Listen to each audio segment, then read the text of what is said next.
అందంగా ఉంటారు. చూడంగానే లక్ష్మీ అమ్మవారిలా ఉందమ్మా అంటుంటారు. సో అందంగా ఉంటారు.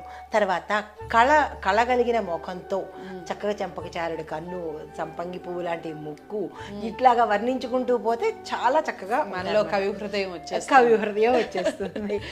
అయితే అందంగా ఉంటారు, ప్రేమతత్వాన్ని కలిగి ఉంటారు.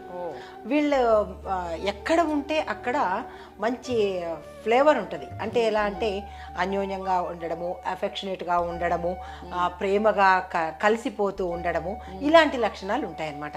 తర్వాత ఎక్కువగా ఆకర్షిస్తూ ఉంటారు జనాల్ని. 100 మందిలో ఉన్నా సరే ఐకానిక్గా ఉంటారు అనమాట. తర్వాత వీళ్ళు లగ్జరీకి ఎక్కువ ఇంపార్టెన్స్ ఇస్తారు. అందంగా తయారవ్వాలి, అందంగా ఉండాలి, తర్వాత దానికోసం ఎంతైనా ఖర్చు పెట్టడానికి ముందుకు వెళ్ళిపోతుంటారు. ప్రతిదీ నాకు ఇలాగే ఉండాలి అంటారు. పర్సు దగ్గర నుంచి మొత్తం అన్నీ కూడా, అంటే లేడీస్ అయినా జెంట్స్ అయినా నాకు ఇలాగే ఉండాలి అని ఒక పర్టికులర్గా వీళ్ళు ఉండబోతుంటారు అనమాట. ప్రతి అంశంలోనూ వీళ్ళదైన స్టైల్ అనేది బయటకు కనబడుతుంటుంది. ఒక ఎలా అంటే బ్రాండెడ్గా ఉంటారనమాట.